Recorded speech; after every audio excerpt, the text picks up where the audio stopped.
Hello everyone, कैसे हैं? I hope आप लोग अच्छे होंगे। मैं प्रतिभा आपका एक बार फिर से स्वागत करती हूँ अपने ही परिवार एम सिलेक्शन में।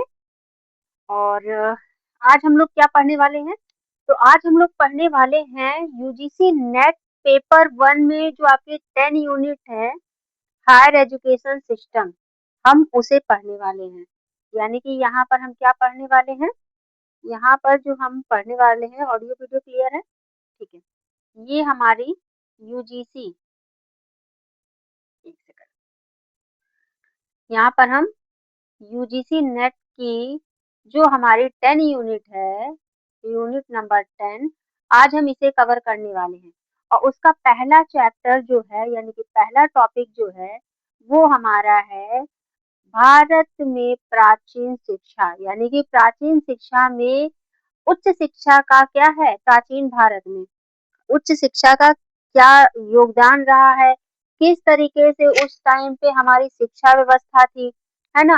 क्या वहाँ पे कैसे पढ़ाई की करा किया जाता था, क्या चीजें थी, कैसा गुरुकुल था, है ना? इन सब चीजों के बारे में आज हम यहाँ पर बात करेंगे। यहाँ से क्वेश्चंस भी काफी अच्छे बनते हैं, तो हम यहाँ पर पढ़ेंगे। जैसे प्राच्य शिक्षा के बारे में काफी ज्यादा क्वेश्चंस बनता है, तो ये क्या प्राच्य शिक्षा क्या है, इसके बारे में हम लोग यहाँ पर पढ़ेंगे। ठीक है। तो ये जो हमारा एशियंट इंडिया था, इसमें जो हायर एजुकेशन था वो किस तरीके से डेवलप हुआ, किस तरीके से उस समय प्रोसेस में था, ये सारी चीजें हम बात करेंगे। यहाँ पर बाइलिंगुअल पढ़ेंगे प्रॉपर, है ना? तो अगर आप लोगों को कोई डाउट होता है तो आप मुझे कमेंट सेक्शन में कमेंट करके अपना फीडबैक दे सकते हैं। और अगर कोई डाउट है, कोई क्वेरी है, तो वो आप हमसे चाहे कमेंट में पूछ लीजिए या टेलीग्राम चैनल पे ज्वाइन करके आप हमसे वहां पे भी पूछ सकते हैं। ऑलरेडी जो भी टेलीग्राम चैनल का लिंक है, व्हाट्सएप का लिंक है, वीडियो के डिस्क्रिप्शन में दिया होता है। मैंने कमेंट सेक्शन में भी ऑलरेडी टेलीग्राम का चैनल पिन कर रखा है, तो आप वहां पे भी जाकर ज्वाइन कर सकते हैं, है ना? चलिए हम बात करेंगे प्राचीन भारत में उच्च शिक्षा एक स्वर्णिम युग। यहाँ पर हम बात करेंगे, है ना, कि इस टाइम पे किस तरीके से हमारी शिक्षा थी। हम अगर बात करें तो यहाँ पर हम सबसे चलेंगे तो 600 ईसा पूर्व से 1200 ईसा पूर्व तक हम चलेंगे, है ना? तो इसमें जो हमारा है, इसमें देखेंगे कि क्या हमारी कैसी शिक्षा व्यवस्था थी उस टाइम पे, है ना? इसके बारे में हम यहाँ पर कवर करेंगे। आधुनिक विश्वविद्यालयों के उदय से बहुत पहले भारत में एक विकसित शिक्षा प्रणाली विद्यमान थी। यह केवल किताबी ज्ञान नहीं था, बल्कि इसका उद्देश्य चरित्र निर्माण, आत्मज्ञान, नैतिकता और सामाजिक विकास का था। यानी कि जो भी आपके अंदर जो भी एक डेवलपमेंट होती है, वो फिजिकल से लेकर मेंटल, है ना? और आपके जो भी नेचर है, आपका किस टाइप का आपका नेचर था, ये सारी चीजें क्या थी उस टाइम पे डेवलप की जाती थी। आज के टाइम पे क्या है, आज के टाइम पे बच्चे स्कूल गए, है ना, उन्हें स्कूल में क्या पढ़ाया जा रहा है, क्या चीजें हैं। कुछ पेरेंट्स का होता है कि हाँ वो अपने बच्चों का ध्यान देते हैं, कुछ तो ये होता है ना कि अरे ठीक है स्कूल जा रहे हैं ना, डजन मैटर, बस हो गया है उनका। ये पहले के टाइम में जो होता था शिक्षा व्यवस्था ना, या अभी आपका जैसे आज का हॉस्टल कह दिया जाए कि हॉस्टल है ना? पहले के टाइम पे गुरुकुल में भेजा जाता था, वहां पे प्रॉपर आपका एक कह सकते थे कि आ, 1 साल 2 साल या वर्षों हो जाते थे कि इनकी चलती रहती थी कि इतने टाइम पीरियड में अपनी शिक्षा को कंप्लीट कर कर तब बच्चे घर आते थे, है ना? ऐसी शिक्षा व्यवस्था थी। तो चलिए बात करते हैं। यहाँ पर क्या करेंगे हम, यहाँ पे अगर हम बात करेंगे तो शिक्षा का उद्देश्य क्या है, शिक्षा का उद्देश्य और स्वरूप, इसमें हम बात करेंगे। शिक्षा क्या थी, धर्म दर्शन जीवन कौशल, यानी कि लाइफ स्किल से क्या हुई थी, जुड़ी हुई थी। किससे जुड़ी थी, आपका दर्शन से जुड़ी थी, धर्म से जुड़ी थी, जीवन कौशल से, इन सब से ये क्या थी, शिक्षा जुड़ी रहती थी। पहले के टाइम पे इन सारे चीजों के बारे में हमें क्या था, ज्ञान की प्राप्ति कराई जाती थी, ये सारी चीजें हमें सिखाया जाता था। जैसे अगर हम बात कर ले तो यहाँ पर गुरु शिष्य परंपरा, यानी कि गुरु और शिक्षक के बीच में, शिष्य यानी कि शिष्य, यानी कि जो इस समय का टीचर और स्टूडेंट के बीच में जो समन्वय होता था, जो एक परंपरागत यानी कि जो उस टाइम पे इस टाइम पे अगर हम बात करें तो उनके अंदर जो एक कम्युनिकेशन था, वो बहुत ही अच्छा माना जाता था। जैसे प्रारंभिक शिक्षा के लिए गुरुकुल प्रणाली थी, है ना? पहले के टाइम पे गुरुकुल प्रणाली थी कि गुरुकुल हुआ करता था, वहाँ पर शिक्षक होते थे और वहाँ पर शिष्य जाते थे, रहते थे, निवास करते थे और फिर उसके बाद वहाँ पर अपनी शिक्षा को प्राप्त करते थे। अच्छा, शिक्षा में क्या-क्या होती थी? जैसे शिक्षा में वो अपने धर्म, चरित्र, कौशल, है ना? पूरा एक मतलब मेंटल से लेकर फिजिकल तक का वो क्या होते थे, डेवलप हुआ करते थे, ठीक है? वहाँ पे प्रॉपर उनको डेवलप किया जाता था। ठीक है? तो अभी यहाँ पर क्या है, फिर उसके बाद आती थी आपकी मौखिक शिक्षा, यानी कि श्रुति की बात कर लें यहाँ पर, इस टाइप की शिक्षा थी। क्या थी? मौखिक, यहाँ पर ज्ञान को सुनकर और रट कर याद किया जाता था। जैसे यहाँ पर अपना ये आप एक चित्र देख रहे होंगे कि गुरु बैठ के वो क्या करते थे, ज्ञान देते थे और उस ज्ञान को बच्चा जो है वो क्या करता था, सुनता था और उसे सुनकर अपने जीवन में उसे क्या करता था, एक्सेप्ट करता था, उसी को ही मार्गदर्शन बनाकर अपने जीवन शैली ये कह सकते हैं या जीवनचर्या में उसे क्या करते थे, उपयोग करते थे, है ना?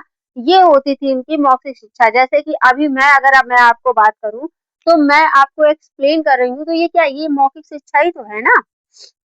तो पहले के टाइम पे ऐसी शिक्षा हुआ करती थी, यानी कि सुनकर ज्ञान को प्राप्त किया जाता था। फिर यहाँ पर आता है कि आपका फिर आता था क्या हुआ, वाद विवाद हुआ, यानी कि डिबेट्स हुए। यहाँ पर तार्किक क्षमता बढ़ाने के लिए चर्चा का विश्लेषण भी था, है ना? कि आप मतलब एक कोई चीजें होती थी, उस कोई टॉपिक होता था, उस पे क्या करते थे, डिस्कशन करते थे। तो उससे क्या होती थी, उससे तार्किक क्षमता जो है आपकी वो क्या होती थी, बढ़ती थी, है ना? फिर आचार्य होते थे यहाँ पर, है ना? आचार्य होते थे, क्या करते थे? आचार्य होते थे, है ना? आचार्य क्या करते थे? आपको आप शिक्षक के पास सर्वोच्च अधिकार होता था, है ना? ये होता था कि आचार्य के पास यानी कि जो आचार्य कहते थे वो बच्चों को करना होता था। अगर ठीक है, ये शिक्षक के पास एक वो होता था अधिकार, ठीक है? तो आई होप कि ये डाउट आपके क्लियर हो रहे होंगे। जब आप इसका पीवाईक्यू सॉल्व करेंगे ना, तब आपको और ज्यादा क्लियरिटी होगी, है ना? अब यहाँ पे हम बात करते हैं कि उस सबसे पहले अगर हम बात कर लें कि हमारी जो प्राचीन विश्वविद्यालय की बात कर लेते हैं, तो सबसे विश्व की सबसे प्राचीन विश्वविद्यालय कौन-सी है? हमारी कौन-सी है? तक्षशिला। तक्षशिला है। कहाँ पर स्थित है ये? बताइए ज़रा। ये लोग आप मुझे कमेंट सेक्शन में ज़रूर बताइएगा कि तक्षशिला कहाँ पर स्थित है, आज के टाइम पे, है ना? ये आप लोग मुझे बताइएगा। तो विश्व की ये क्या है, प्राचीनतम विश्वविद्यालय में जानी जाती थी, यानी कि अगर हम वर्ल्ड की बात करें तो ये सबसे एशियंट यानी कि सबसे पुरानी यूनिवर्सिटी तक्षशिला कही जाती है ना? प्राचीन भारत में उच्च उच्च शिक्षा का एक प्रमुख केंद्र जिसमें विश्व को ज्ञान की रोशनी दी, ये कौन कहलाती है? तक्षशिला। यानी कि तक्षशिला जो विश्वविद्यालय या यूनिवर्सिटी थी, यहाँ पे लोग यानी कि हर जगह के लोग, विश्व में हर जगह के लोग आकर यहाँ रहते थे और यहाँ पे ज्ञान को क्या करते थे, प्राप्त करते थे, यानी कि अपने नॉलेज को क्या करते थे, अर्जित करते थे, है ना? यहाँ पर रहकर। अच्छा, इसका क्या है, यूनिवर्सिटी प्रोफाइल कार्ड, ये इस तरीके से, जैसे मान लीजिए यूनिवर्सिटी की अगर हम बात करें तो इसकी कार कौन सी 26वीं शताब्दी ईसा पूर्व में ये बनी थी, है ना? ठीक है। फिर यहाँ पर अब तो यहाँ पे पता चली गया है ना? रावलपिंडी में इसका ये थी, इसकी विशेषता क्या थी? यह आवासीय यानी कि रेसिडेंशियल नहीं था, यह शिक्षकों और छात्रों का एक समूह था, जहां गुरु शिष्य परंपरा का पालन होता था, है ना? ये यहाँ पर इस तरीके से एक यूनिवर्सिटी थी, है ना? यहाँ पर क्या-क्या चीजें पढ़ाई जाती थी, कौन-सा ज्ञान दिया जाता था, विषय क्या है? तो यहाँ पर वेद और दर्शन पढ़ाए जाते थे, आयुर्वेद के बारे में, राजनीति के बारे में, है ना? सैन्य विज्ञान होता था, व्याकरण और तर्कशास्त्र से यहाँ पर सिखाए जाते थे, है ना। प्रसिद्ध छात्र अगर यहाँ की हम बात कर ले तक्षशिला की, तो सबसे आपके फेमस चाणक्य, है ना। इन्हें तो कौन नहीं जानता है आज के टाइम पे। चाणक्य हो गए, पाणिनि हो गए, है ना। फिर इसके बाद आपके चरक हो गए। तो ये सारे लोग यहाँ पे इस यूनिवर्सिटी के क्या थे, प्रमुख छात्र थे। इन्होंने यहाँ से पढ़ाई की थी अपनी, और इन्होंने क्या किया था इनकी कुछ पुस्तकें भी हैं चाणक्य की। जरा आप मुझे बताइएगा, और पाणिनि की कौन सी है, चरक की कौन सी, ये मुझे तीनों के बुक्स जो है वो आप लोग किसमें कमेंट में आप लोग मुझे जरूर बताएंगे, है ना। समझ में आ गई बात आप लोगों को कि यहाँ पर जो इंजीनियरिंग का विषय था वो यहाँ पर क्या था, नहीं था। ठीक है, चलिए अब हम यहाँ पे बात करते हैं दूसरा हमारा क्या है। दूसरा जो हमारा ज्ञान का महासागर है वो कौन सा विश्वविद्यालय है, नालंदा विश्वविद्यालय। क्या है, नालंदा विश्वविद्यालय। ठीक है, इसकी स्थापना किसने करवाई थी, इसकी स्थापना जो है वो कुमार गुप्त ने करवाई थी। किसने करवाई थी, कुमार गुप्त ने करवाई थी, और 5वीं शताब्दी ईसा पूर्व ईस्वी में इन्होंने करवाई थी। ठीक है, और ये जो कुमार गुप्त थे ये कौन थे, हाँ बताइए बताइए। और ये कहाँ पर स्थापना स्थित है, तो ये बिहार में है। अच्छा, बिहार के कहाँ पर स्थित है ना। बिहार में तो, बिहार तो बहुत बड़ा है ना, बिहार के किस जिले में स्थित है, ये भी आप लोग मुझे जरूर बताइएगा। ठीक है, देखते हैं आप लोग, क्योंकि ऑलरेडी आप लोग कहाँ पे, आप लोग यूजीसी नेट की तैयारी कर रहे हैं, और पेपर 1 जेआरएफ के लिए वेरी वेरी इंपॉर्टेंट है स्कोर गेन करने के लिए, कि अगर आपको जेआरएफ के लिए क्वालिफाइड करना है तो आपका पेपर 1 स्ट्रांग होना चाहिए, है ना। क्योंकि ये मार्क्स आपका क्या करता है, स्कोर कराता है जेआरएफ के लिए, तो आप लोग को इतना आना चाहिए, है ना। तो आप लोग मुझे ये भी बताइएगा। चलिए अगर हम यहाँ पे बात कर लेते हैं, तो ये क्या है, ये आपका जो है आवासीय है ना। ये पूर्णतः आवासीय था, यानी कि फुली रेसिडेंशियल था। यहाँ पर धर्मगंज यानी कि विशाल क्या है, पुस्तकालय परिसर थी। ठीक है, ये 10,000 छात्र और 2,000 शिक्षक यहाँ पर क्या करते थे, रहते थे, निवास करते थे। और यहाँ पर शिक्षक जो है वो छात्रों को क्या करते थे, शिक्षा देते थे। समझ में आई बात। यहाँ पर जो है महायान बौद्ध दर्शन प्रमुख था, है ना। नालंदा विश्वविद्यालय में इसका विषय जो था तर्कशास्त्र पे इन्होंने जोर दिया था, गणित पे जोर दिया था, खगोल शास्त्र पे। ये यहाँ पर जो प्रमुख इनके विषय थे उस पर इन्होंने जोर दिया था, इन सब्जेक्ट पे, है ना। चलिए आगे बात कर लेते हैं, यहाँ पर हम किसकी, अपनी तीसरी की बात कर लेते हैं, विक्रमशिला। क्या थी, विक्रमशिला, है ना। अच्छा, विक्रमशिला जो यूनिवर्सिटी है ये क्या थी, ये तार्किक बौद्ध धर्म का गढ़ था। ठीक है, यहाँ पर अगर हम बात करें तो ये कब स्थापित हुई थी, 8वीं शताब्दी ईसा पूर्व में स्थापित हुई थी। इसके संस्थापक कौन थे, धर्मपाल, यानी कि पाल वंश के संस्थापक थे धर्मपाल ने इसकी स्थापना की थी। ये कहाँ पर स्थित है, ये बिहार में स्थित है ना। अच्छा, इसकी क्या विशेषता रही है, तार्किक बौद्ध धर्म का प्रमुख केंद्र रहा है ये विक्रमशिला, है ना। इसमें और कौन कैसे विषय थे, जैसे तर्क हो गया, यानी कि लॉजिक हो गया, दर्शन, फिलॉसफी, ये सारी चीजें यहाँ पर क्या बताई जाती थी, पढ़ाई जाती थी। फिलॉसफी पढ़ाई जाती थी यहाँ पे लॉजिकल चीजों पे बात वो होती थी, है ना। ये सारी चीजें यहाँ पर पढ़ाई जाती थी। यहाँ प्रवेश की प्रक्रिया जो थी वो बहुत सख्त थी। यहाँ पर ऐसे ही नहीं कि किसी को भी एडमिशन मिल जाता था, नहीं। यहाँ पर जो एडमिशन प्रोसीजर था वो बहुत, मतलब क्या था, स्ट्रिक्ट था, यानी कि सख्त था। अगर हम 12वीं सदी में आक्रमणों के बाद इसका क्या हुआ, पतन हो गया। यहाँ जब आक्रमण हुआ तो इसका क्या हो गया था, विक्रमशिला यूनिवर्सिटी का क्या हुआ था, पतन हो गया था। ठीक है, ये आपकी पूरी बात रही। अब हम यहाँ पे बात कर लेते हैं वल्लभी और दोवंतीपुरी, है ना, इसकी बात कर लेते हैं। विशिष्ट अध्ययन केंद्र रहा है ये, है ना। वल्लभी इस समय कहाँ, गुजरात का है। और क्या है, उदंतपुरी, ये कहाँ है, बिहार में, है ना। अच्छा, अगर ये काल की बात कर ले तो किस समय था, तो 6 ईस्वी से 6वीं से 8वीं शताब्दी तक ये रहा है ना। और ये जो इसकी स्थापना रही है वो 8वीं शताब्दी में रही है। गोपाल यानी कि पाल वंश के संस्थापक ने किसकी, बिहार में उदंतपुरी की स्थापना की। इसकी विशेषता क्या रही है, बौद्ध शिक्षा का केंद्र ये रहा है ना। प्रभाव क्या था, तिब्बती शिक्षा प्रणाली पर गहरा प्रभाव पड़ा, है ना, ये चीजें रही हैं इसमें।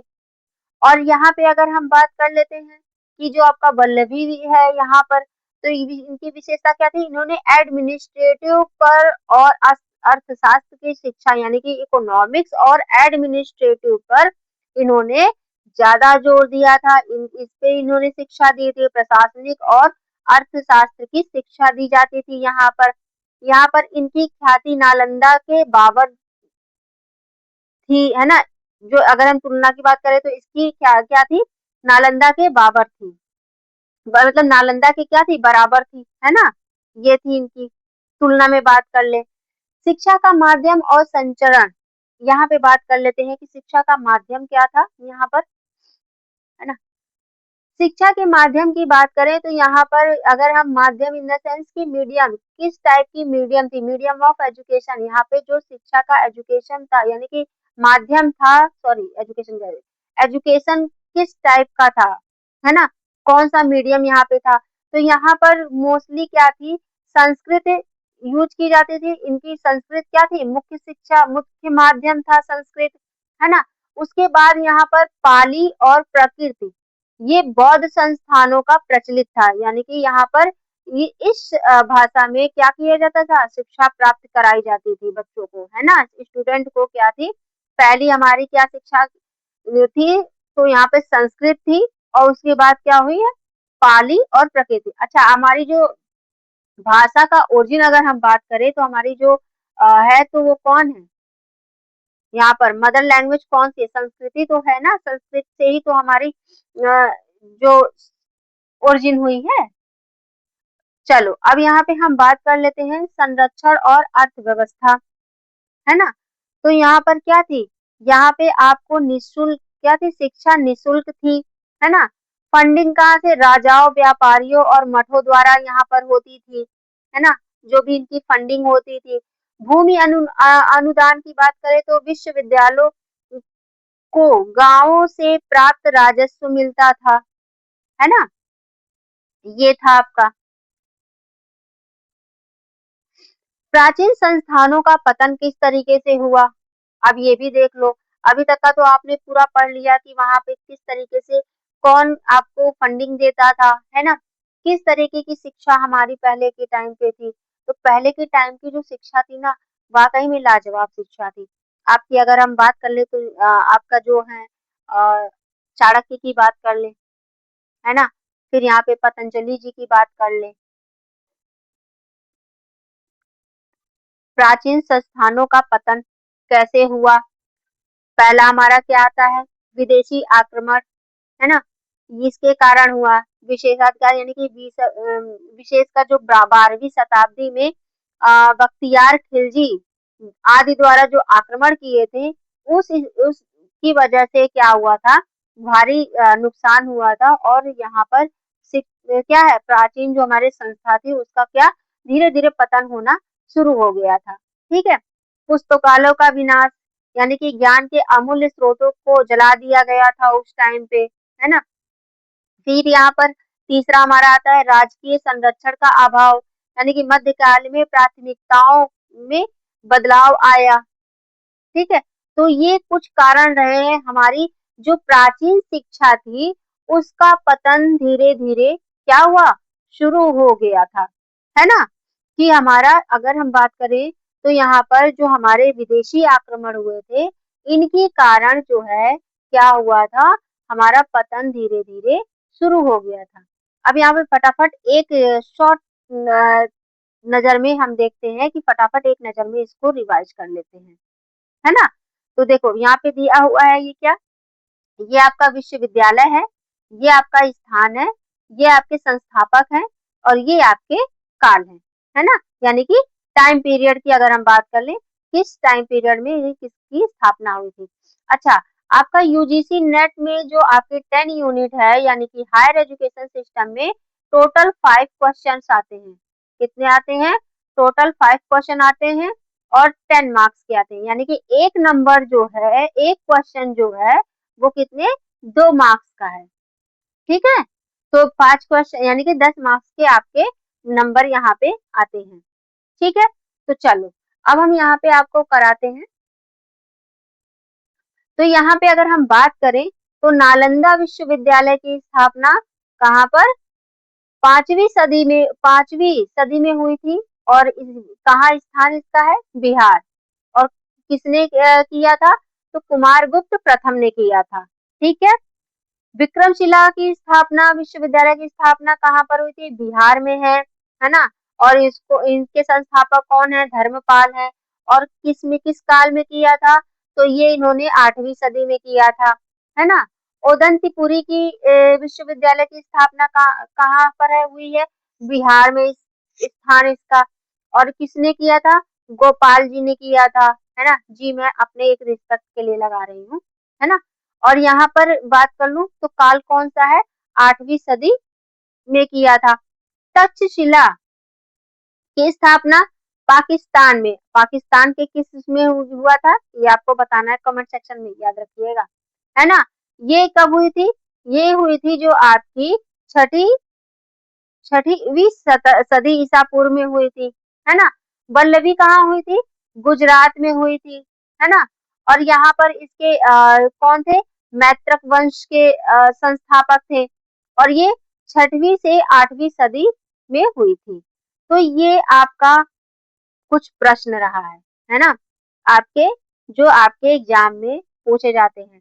जैसे नालंदा विश्वविद्यालय की स्थापना किस शासक ने किया था, तो यहाँ पर जो है आपका कुमार गुप्त ने किया था। किसने किया था, कुमार गुप्त ने किया था। अच्छा, अब आप सोच ये रहे होंगे ना कि मैं इतनी स्पीड में, तो भाई मैं यहाँ पर आपको मैं बता देने वाली हूँ कि मैं फर्जी की चीजें नहीं पढ़ा रही हूँ। जो आपके एग्जाम के पॉइंट ऑफ व्यू से इम्पोर्टेंट है, जो आपका प्रीवियस में देखा है कि क्वेश्चंस आए हैं, वही मैं यहाँ पर कवर कर रही हूँ, ठीक है। अगर हम पढ़ाने पे आ जाएं तो बहुत सारी चीजें हैं, आपको एक टाइम पास कराते रहे, तो यहाँ टाइम पास कराने के लिए ना मेरे पास समय है ना आपके पास समय है। आपको टू द पॉइंट पढ़ना है जो आपके एग्जाम में पूछे जाते हैं। मेरे पढ़ाए हुए पेपर 1 में काफी क्वेश्चन फंसे हुए हैं, है ना। मैंने ऑलरेडी अपने वीडियोज में पहले जो एग्जाम एनालिसिस कराया है उसमें मैंने बता रखा है, तो आप लोग चाहे तो जाके चेक कर लीजिए कि मेरे कितने क्वेश्चन। अब 5 क्वेश्चन आ रहा है, 5 में अगर 3 क्वेश्चन फंस रहे हैं, और क्या चाहिए, 5 के 5 क्वेश्चन भी फंसेंगे इस बार। गारंटी तो नहीं देती, लेकिन हाँ इतना उम्मीद करूंगी कि फंसेंगे जरूर। क्यों, क्योंकि इस पिछली बार तो हमने केवल पीवाईक्यू सॉल्व कराए थे, थ्योरी तो कराई नहीं थी। इस बार तो हम थ्योरी भी करा रहे हैं, तो डेफिनेटली क्वेश्चन फंसेंगे। तो आप लोग जाकर अपना पढ़ें और प्रीवियस ईयर वीडियो देख सकते हैं। यहाँ पे बात कर ले, क्वेश्चन नंबर 1 आता है, इस तरीके से पूछता है, विक्रमशिला विश्वविद्यालय की स्थापना किसने की, तो ये धर्मपाल ने की थी। वल्लभी विश्वविद्यालय की स्थापना किसने की थी, किस राज्य में स्थित है, तो ये कहाँ पर है, गुजरात में स्थित है। कहाँ पर स्थित है, गुजरात में है ना। यहाँ पर फिर हम दूसरा देखते हैं, कौन सा विश्वविद्यालय तांत्रिक बौद्ध धर्म के लिए प्रसिद्ध है, तो कौन सा है, विक्रमशिला। कौन सा है, विक्रमशिला, है ना। निम्न में से कौन सा संस्थान आवासीय नहीं है, यानी कि रेसिडेंशियल नहीं है। हमने पढ़ा था सबसे पहले तक्षशिला, वो हमारा क्या था, रेसिडेंशियल नहीं था, यानी कि रहने के लिए वो नहीं है ना। फिर यहाँ पे बात कर लेते हैं, प्राचीन भारत में उच्च शिक्षा का मुख्य माध्यम क्या था, मुख्य माध्यम था संस्कृत। क्या था, संस्कृत। उसके बाद कौन कौन सा था, तो यहाँ पर क्या था, पाली और प्राकृत। क्या थी, पाली और प्राकृत, ये हमारा दूसरा माध्यम था। आई बात समझ में यहाँ पर।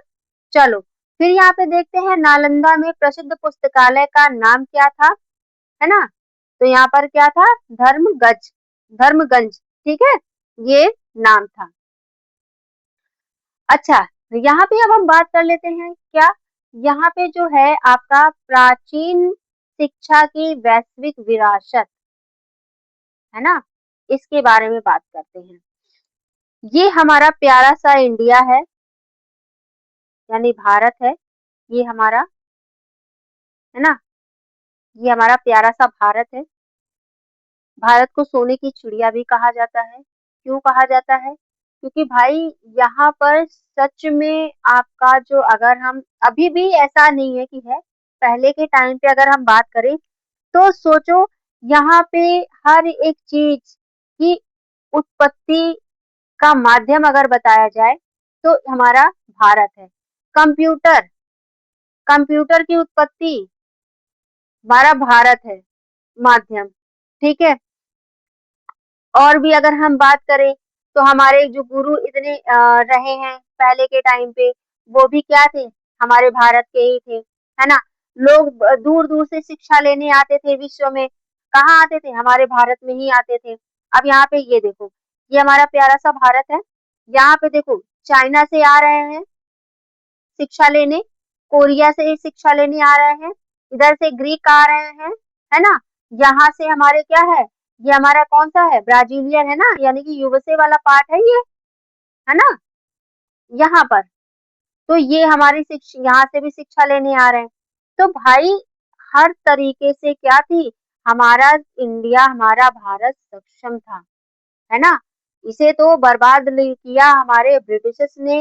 अगर हम बात करें तो जो हमारे युद्ध हुए थे, जो हमारे यहाँ पर लोगों ने राज किया, वो धीरे धीरे आकर क्या किए, इन्होंने हमारे जो हमारा अगर बात करें तो युद्ध के टाइम पे काफी ज्यादा नुकसान भी हुआ, लोगों ने बहुत ज्यादा लूटा, है ना। तो ये इस वजह से क्या हुआ, हमारे यहाँ धीरे धीरे धीरे धीरे जो हमारी विरासत थी उसका पतन होना शुरू हो गया था, है ना।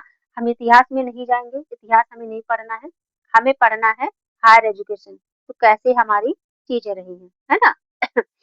तो चलो यहाँ पे हम बात कर लेते हैं अंतरराष्ट्रीय छात्र, जो छात्र हमारे यहाँ, यानी कि जो हमारे इंटरनेशनल स्टूडेंट थे वो आते थे। तो यहाँ पे कौन कौन से थे, चीन, तिब्बत, कोरिया और यूनान, है ना, ये सब आते थे।